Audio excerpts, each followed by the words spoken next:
사도행전 2장 42절에서 47절은 흔히 처음 교회라고 부르는데 초대교회의 모습을 잘 보여줍니다. 성령 강림 사건을 통해서 드디어 역사 속의 첫 교회가 태동했습니다.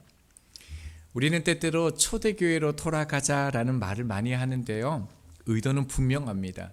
교회가 성령의 그 역사 안에서 형성된 그 아름답고 건강한 공동체의 모습을 회복하자는 뜻이죠. 우리 교회는 어떤 교회가 되어야 하는가? 주님은 이 시대 가운데 어떤 교회를 원하신가? 저희들에게 말씀을 통해서 이 초대교회의 모습을 향하여 우리가 지향하고 닮아갈 수 있는 저희 교회가 되었으면 좋겠습니다. 자, 그들이 어떤 모습으로 변화되었고 섬겼는지 42절에서 47절로 기록되어져 있습니다. 42절입니다. 그들이 사도의 가르침을 받아 서로 교제하고 떡을 떼며 오로지 기도하기를 힘쓰니라. 우리가 너무 잘 아는 유명한 말씀이죠. 여러분, 42절 이 한 절 말씀 속에서 어떤 단어가 가장 많이 와닿습니까? 초대교회 성도들에게 나타난 그 특징은 네 가지가 있습니다. 사도의 가르침을 받는 것, 두 번째는 서로 교제하는 것, 세 번째는 떡을 떼는 것, 네 번째는 기도입니다. 근데 하반절에 보면 기도하기를 힘쓰니다 라고 되어져 있는데, 그래서 우리들은 기도하기를 힘쓰니라, 여기에 강조를 많이 합니다.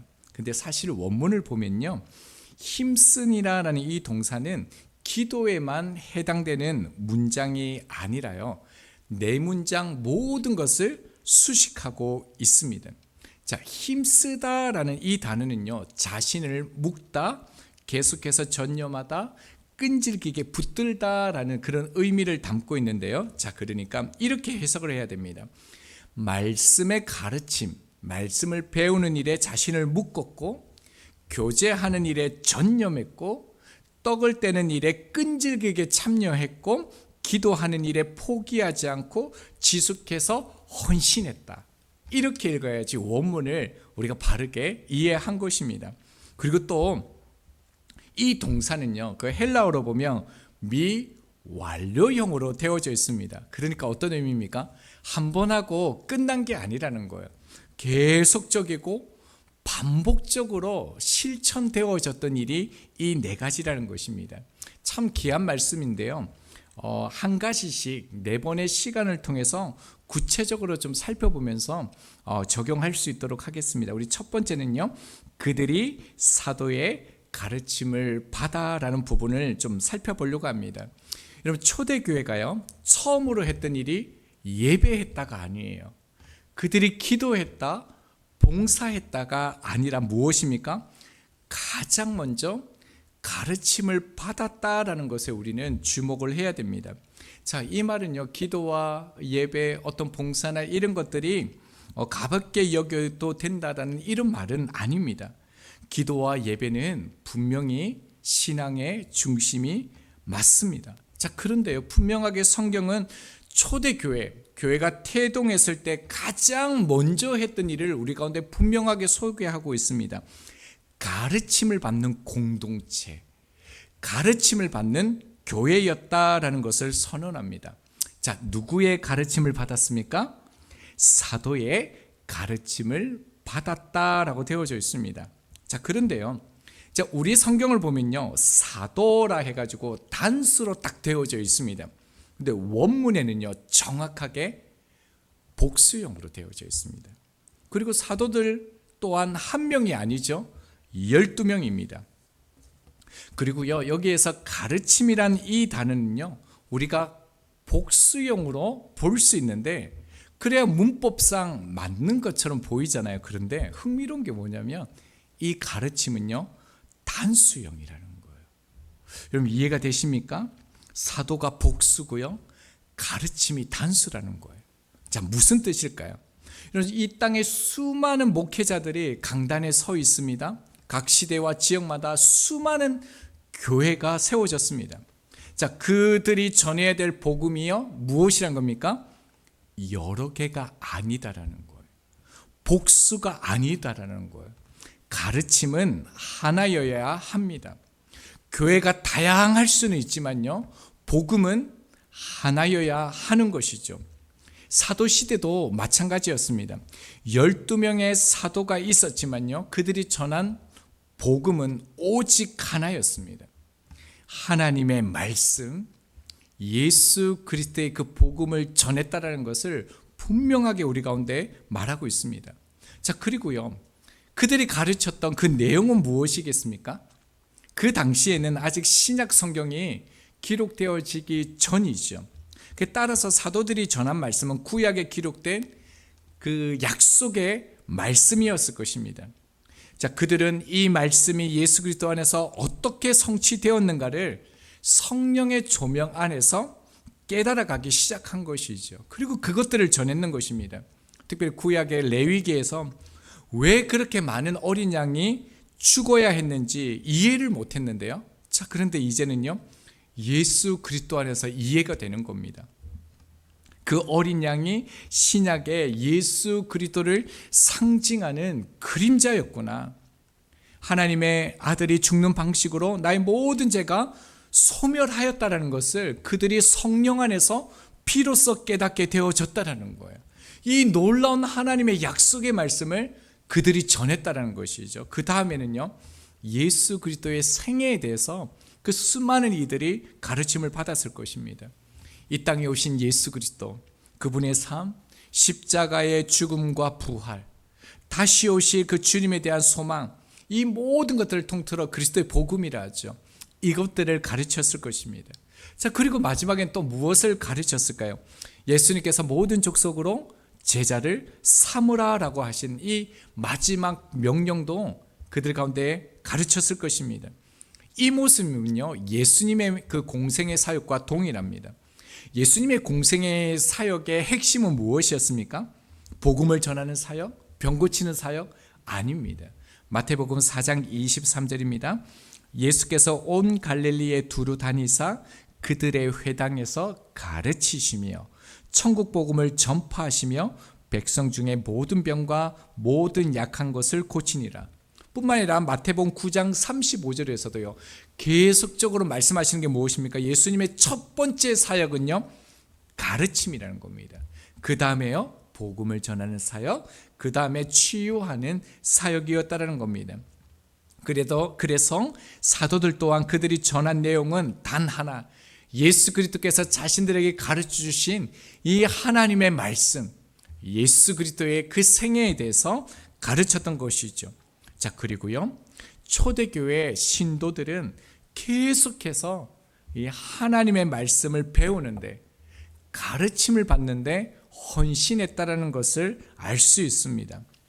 여러분, 왜 이 성령 충만한 사람들, 하나님의 은혜로 충만했던 이들이요, 가르침을 받는데 그들이 온 삶의 우선권을 헌신하면서 말씀을 배웠을까요? 그것은 단순합니다. 요한복음 16장 13절입니다. 그러나 진리의 성령이 오시면 그가 너희를 모든 진리 가운데로 인도하시리니. 여러분, 성령님은 어떤 분이시라고요? 진리의 영이십니다.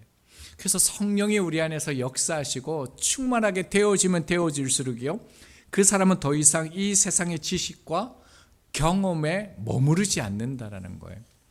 진리의 성령님께서 내 안에 오셨기 때문에 그 사람은 반드시 말씀을 알고자 하는 거예요.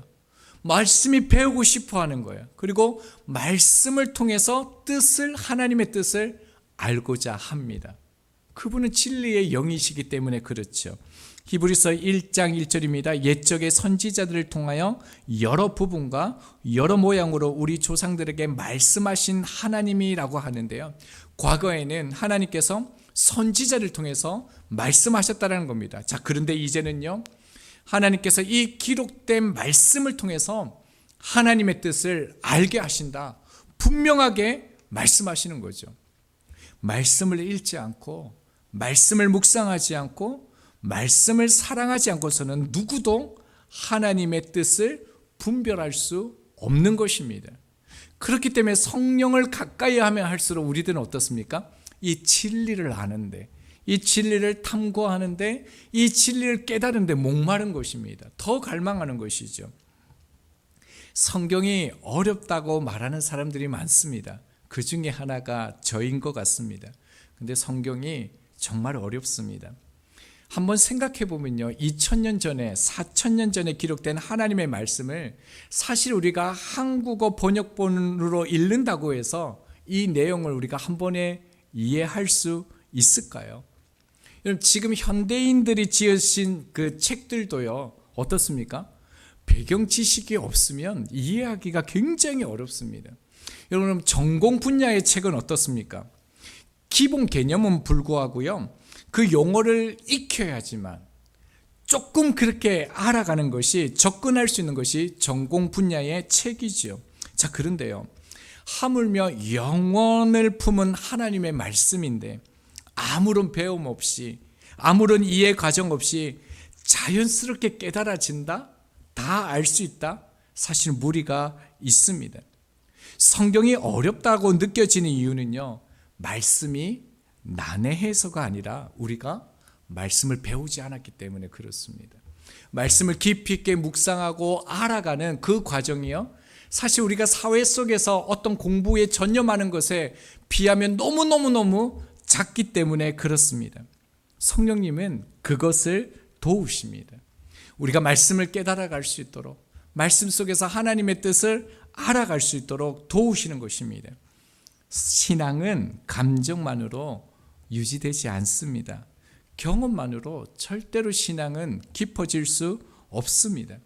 그래서 초대교회 그 신도들은요, 말씀을 배우고 묵상하고 정리하고 자기 삶에 적용하는 일에 자신을 묶어버린 힘쓴 공동체임을 우리 가운데 강조하고 있는 거죠. 자, 그러나요, 초대교회 신도들이 말씀을 받을 때 수동적으로 무조건 받아들였다, 이 말은 아닙니다. 베레아 그 사람들을 이렇게 묘사합니다. 사도행전 17장 11절입니다. 베레아에 있는 사람들은 데살로니카에 있는 사람들보다 더 너그러워서 간절한 마음으로 말씀을 받고 이것이 그러한가 하여 날마다 성경을 상고함으로. 이 베레아의 성도들을, 이 교회를 보면 우리가 어떻게 말씀을 접근하고 보아야 될지를 잘 보여줍니다. 이들은요, 무비판적으로 아무 말이나 받아들이지 않았다는 겁니다. 또 반대로요, 데살로니카 사람들처럼 무조건 거부하고 이건 아니야, 자기 합리적인 사고와 이성으로 말씀을 거부하지도 않았다는 거예요. 베레아 성도들은요, 열린 마음으로 하나님의 말씀을 받았습니다. 자, 그러나요, 거기에서 멈추지 않고 그 말씀이 진리인지를 분별하기 위해서 날마다 성경을요, 상고했다라는 거예요. 말씀에 비춰보았다라는 거예요. 그리고 그 말씀을 붙들고 기도했다라는 거예요. 그래서 베드로전서 2장 2절 말씀처럼 말씀을 신령한 젖으로 여겼고요, 그 말씀을 먹음으로 건강하게 자라난 공동체가 초대교회 공동체였다라는 것입니다. 자, 이렇게 말씀의 가르침을 받았습니다. 어떤 일이 일어나겠습니까? 43절입니다. 사람마다 두려워하는데 사도들로 말미암아 기사와 표적이 많이 나타나니. 자, 사람마다라는 이 말은요, 모든 사람이라는 뜻입니다. 자, 그리고 두려워하다라는 것은요, 경외하다라는 뜻이에요. 공경하다라는 의미를 가지고 있습니다. 자, 그러니까 사람들이 두려워했는데 이거는 무서운 거, 이런 공포에서 오는 그런 것을 기피하는 그런 것들이 아니라 사도들의 기사와 표적을 통해서 하나님이 실제로 역사하고 계심을 느낀 어떤 영적 경외감이었다라는 거예요. 저들을 보면서 그런 두려움, 존경, 그런 떨림을 가졌다라는 겁니다. 근데 제자들에게 나타났던 기사와 표적은요, 예수님의 공생애 가운데도 있었습니다.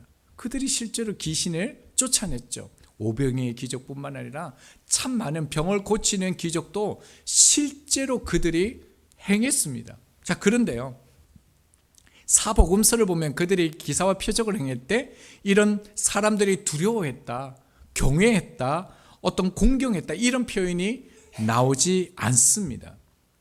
자, 그런데 오늘 본문은요, 그리고 그 기사와 표적이 무엇인지도 기록하지 않았습니다. 이들이 지금 어떤 기사와 표적을 행했는지도 우리는 알지 못합니다. 왜 그럴까요? 왜냐하면 이들이 행한 표적과 기사가 중요한 것이 아니기 때문에 그렇습니다. 그러니까 사람들이 이 제자들을 보고 두려워하고 경외감을 가졌던 것은 그들이 행했던 기적에 있지 않았다라는 거예요. 자, 그러면 사람들은 무엇을 보고 두려워한 걸까요? 우리 44절에서 46절 말씀까지는 우리 같이 한번 읽겠습니다. 시작.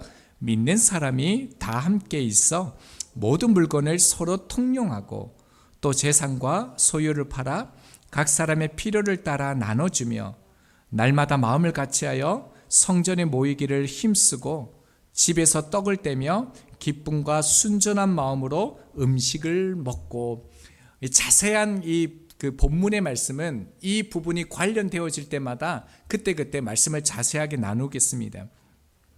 우리가 너무나도 잘 아는 이 모습, 우리 교회가 이런 교회가 되기를 바라는 이 모습인데요, 사실 우리의 눈으로 보기에도 얼마나 놀라운 일입니까? 자, 그런데요, 처음 성령을 받은 공동체 가운데서 사실 여전히 그들은요, 종이었습니다. 그뿐만 아니라 그들은 여전히 식민지 사회에 속했던 그런 사람들입니다. 자유도 없습니다. 그들이 풍성했던 것도 아닙니다. 그런데 그런 이들에게 이런 삶의 양식이 나타났다라는 것은 그것을 바라보는 모든 사람들이요, 두려워했다라는 거예요. 경외했다라는 겁니다. 저들을 보면서 어떻게 이럴 수 있는가라는 겁니다. 도대체 어떻게 저 사람들이 이런 상황에서 저렇게 살아갈 수 있는가? 그들이 보고 두려워했던 것은 그들의 기사와 표적이 아니라 그들의 삶을 본 것입니다. 그들의 말, 그들의 행동, 그들의 삶을 보고 두려워한 것이죠. 수많은 그때 그 사람들이요, 이 초대교회의 그 신도들을 보면서 하나님이 살아계시다 하는 것을 그들이 보기 시작했다라는 것입니다. 어떻게 이런 일이 가능했던가? 어떻게 이런 일이 일어날 수 있는가? 여러분, 그들은요, 전혀 새로운 그 사회가 시작되는 것을 본 것입니다. 완전한 어떤 그 세상의 통치, 그리고 세상의 논리를 뛰어넘는 모든 가치를 허물어뜨리는 역사에서 전무후무한 일이 일어났다라는 거예요. 그러니 그들이 두려워하지 않을 수 있겠습니까? 그래서 그 다음에 반응을 이렇게 얘기합니다. 47절입니다. 하나님을 찬미하며 또 온 백성에게 칭송을 받으니 주께서 구원받는 사람을 날마다 더하게 하시니라. 그들은 그러한 삶 속에서요, 그러한 삶으로 하나님을 찬양했습니다. 그래서 어떻습니까? 그들의 모습을 보고 어떻게 해요? 주님께서 구원받는 사람을 날마다 더하여 주셨다라고 말하고 있습니다. 자, 중요한 것은요, 그들이 인위적으로 성장을 추구한 것이 아니었습니다. 하나님께서 더하여 주신 것이죠. 하나님께서 교회를 성장하게 하신 것입니다. 2장 41절을 한번 볼까요? 하반절입니다. 이날에 신도의 수가 3,000이나 더하더라. 자, 이 말씀만 보면요, 우리가 조금 이제 생각을 해봐야 될 텐데, 마치 베드로가 한 번의 설교로 단숨에 3,000명을 회심시킨 것으로 볼 수 있습니다. 여러분 어떻게 보십니까? 그렇게 알고 계십니까? 자, 사도행전 시대는요, 로마 통치 안의 식민지 시대입니다. 자, 당시에 수백 명도 모이기가 어렵습니다. 그런데 수천 명 규모의 군중이 한 지점에 모였다는 것은요, 정치적 반란을 의미합니다. 여러분, 로마가 가만히 있겠습니까? 그 숫자가 모일 수 있겠습니까? 자, 그리고요, 일부 학자들은 도시 예루살렘 안에서 3,000명이 요단강 안에서 즉각 침례를 받는 것은 불가능하다라고 주장합니다. 그럼 3,000명이 한번 보세요. 침례니까 물 안에 들어갔다 나오는 거죠. 일이 단번에 일어났다. 어떻게 보이십니까? 그래서 여러 날에 걸쳐 12사도와 더해진 동력자들 통해서 점진적으로 이루어진 것으로 봅니다. 저도 여기에 조금 동의합니다. 그 이유가 또 있는데요. 41절 하반절에 이 더하더라라는 이 단어가 뭐냐면 미완료 과거형으로 되어져 있습니다. 그러니까 단회적 사건이 아니라 지속적이고 반복적인 증가 과정을 나타내는 시제인 것입니다. 즉 3,000명이 한순간에 몰려든 것이 아니라 베드로의 설교를 기점으로 해서 그들의 삶을 통해서 계속적으로 회심자가 더해졌다는 겁니다. 자, 이것은요 오늘 본문에도 나옵니다. 43절이요. 사람마다 두려워하는데, 두려워하다라는 이 단어도 뭐냐면 미완료형입니다. 여러분, 계속해서 반복적으로 그들의 모습을 보고 경외하는 사람들이 일어났다는 거예요. 자, 뿐만 아니라 47절에요. 주께서 구원받는 사람을 날마다 더하게 하시니라. 이 더하게 하다라도 역시 미완료 동사로 쓰여져 있습니다. 자, 그러니까요, 오순절 강림 사건 이후로 그 복음의 그 삶이 계속적으로 나타나면서 그 소문이 계속 나는 거예요. 그래서 예루살렘에 소동이 계속 일어나는 거예요. 어떻게 이런 삶이 가능하냐? 어떻게 저들이 이렇게 살아갈 수 있느냐? 계속 그게 왕성해지는 거죠. 그래서 믿는 자들이 더해졌다라는 것입니다. 자, 여기에서 강조점은요, 뭐 한순간에 믿었다, 점진적으로 더해졌다, 이게 중요한 것이 아니라 사실은요, 어떻게 이런 일들이 일어났느냐가 본문의 핵심입니다. 초대교회는 사람들이 잘했기 때문에 세워진 공동체가 아니었습니다. 무엇입니까?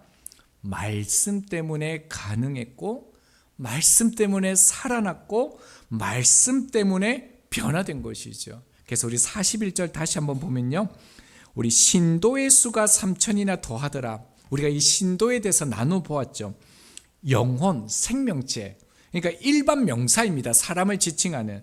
성경에서는 그리스도를 따르는 사람들을 제자, 신실한, 이런 피스토스라는 단어를 쓰는데, 여기에서는 일반적인 신도라는, 이제 예수님을 믿고 시작한 단계인 사람들을 말하고 있다는 겁니다. 자, 그런데요, 이 신도였던 사람들이 어떻게 되어져 간다는 겁니까? 주님을 영접하는 것으로 끝나지 않았다라는 거예요. 지금 모여있던 이들은요, 말씀의 가르침을 받고 제자가 되어져 갔다라는 거예요. 삶으로 그 삶을 살아냈다라는 거예요. 여러분, 어떻게 사람이 만든 공동체에서 이런 일들이 가능하겠습니까? 어떻게 제도가 만든 공동체에서 이런 일이 나타날 수 있겠습니까? 하나님의 말씀이 그들 가운데서 지식이 아니라 실제가 된 것입니다. 또 하나 우리가 주목해야 될 것이 있습니다. 여러분, 초대교회 가운데 이런 놀라운 부흥을 일으켰고, 이런 아름다운 이 초대교회를 이루었던 사람들은 굉장히 특별한 은사가 있었던 이런 사람들이 아닙니다. 초대교회 신도들은 말씀 앞에 순종한 평범한 사람들이었습니다. 바울은 초대교회 그 성도들을 향하여 이렇게 말했습니다. 고린도전서 1장 27절 28절입니다. 그러나 하나님께서 세상에 미련한 것들을 택하사 지혜 있는 자들을 부끄럽게 하시려고, 세상에 약한 것들을 택하사 강한 것들을 부끄럽게 하시며, 하나님께서 세상에 천한 것들과 멸시받는 것들과 없는 것들을 택하사. 너무 막 이제 팩트를 사도 바울이 이렇게 얘기하고 있습니다. 그러니까 초대교회에 이러한 일을 했던 사람들은요, 위대한 그런 역사가가 아니라는 거예요. 그저 평범한 사람들이었다라는 거예요. 오히려 그 시대에 사람들이 보았을 때 천한 것들, 멸시받는 것들, 종들이었다라는 겁니다. 자, 그런데 이들이 말씀의 가르침을 받고 말씀에 붙들려서 묶여서 살아갔을 때 이러한 일이 일어났다는 겁니다. 그러나 우리는 종종 이런 말씀의 능력을 사실 삶으로 살아가는데 어려움을 겪습니다.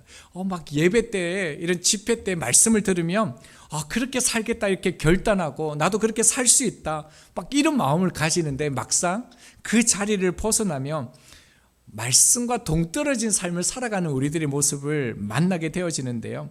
그 이유 중 하나는 지금까지 살아오면서 무의식 속에 굳혀진 생각의 길 때문에 그렇습니다. 우리 안에 우리 삶 속에서요, 반복된 경험, 습관들, 세상의 가치관이 만들어 놓은 익숙한 삶을 살아가는 길이 우리도 모르게 우리의 삶 가운데 있습니다. 그래서 말씀을 가지고 딱 나가면요, 어느덧 말씀의 길을 쫓아가야 되는데 늘 해왔던 그 방식, 옛길, 내 방식, 내 감정이 만들어 놓은 길로 우리가 돌아가 버리는 것입니다. 그래서 우리는 말씀대로 살아가려면 가장 먼저 해야 할 일이 있습니다. 내 생각이, 내 경험이 진리가 아니다라는 사실을 인정해야 됩니다. 내가 살아가는 삶의 방식이 틀렸다라는 것을 받아들여야 된다는 겁니다. 말씀이 자기 생각보다 더 옳다는 것을 받아들였기 때문에 자신이 붙들고 있던 견고한 기준들을 다 내려놓고 순종했던 사람들이 누구냐면 초대 공동체였습니다. 에스라 5장 2절입니다. 이에 스알디엘의 아들 수룹바벨과 요사닥의 아들 예수아가 일어나 예루살렘에 있던 하나님의 성전을 다시 건축하기 시작하며 하나님의 선지자들이 함께해서 그들을 돕더니라고 말합니다. 이제 그 무너진 성전을 다시 건축하는데요, 하나님의 선지자들이 함께 있어 그들이 돕더니라고 기록되어져 있습니다. 그래서 선지자들이 그들과 함께 있어서 무엇을 도왔을까요? 벽돌을 날랐을까요? 아니면 역청을 발랐을까요? 아니면 선지자들이 어떻게 밥을 해주었을까요? 여러분, 선지자들이 그들과 함께해서 그들을 도왔다는 것은 말씀으로 힘을 줬다라는 거예요. 이 당시가 어떤 당시냐면 바벨론 그 포로로 70년 갔다가 고레스 칙령에서 돌아와가지고 성전을 건축하는데 무려 16년 동안 그 대적들로 인해서 완전히 화폐되어지고 무너진 그런 상태였다라는 겁니다. 자, 그때 이 전에 주신 말씀이 어떤 말씀이냐면요, 스가랴서 4장 10절입니다. 작은 일의 날이라고 멸시하는 자가 누구냐라고 말씀합니다. 여기에서 작은 일이라는 것은요, 이 사이즈를 말하는 게 아니라 보잘것없어 보이고 의미가 없는, 기대할 가치가 없는 것들을 그렇게 말하는 것입니다. 자, 그러니까 이들이 하나님의 말씀을 받고 이제 다시 16년 만에 성전을 건축하려 하는 거예요. 근데 사람들이 멸시하는 거예요. 아무 의미 없다라는 거예요. 보잘것없다는 거예요. 기대할 조차 가치가 없다라는 거예요. 그때 무슨 말씀을 하셨다라고요? 작은 일의 날이라고 멸시하는 자가 누구냐? 하나님께서 이렇게 말씀하셨다는 겁니다. 여러분, 사람들의 눈에는 보잘것없어 보이고 시작은 미미해 보였지만요, 하나님께서 주신 말씀 한 줄기, 내가 너희를 통해서 다시 성전을 건축하겠다, 이 말씀 한마디가요, 그들을 다시 성전을 완공하게 되어집니다. 그리고 16년 동안 멈춰졌던 성전이 4년 만에 완공되어진 것이죠. 여러분, 오늘날도 마찬가지입니다.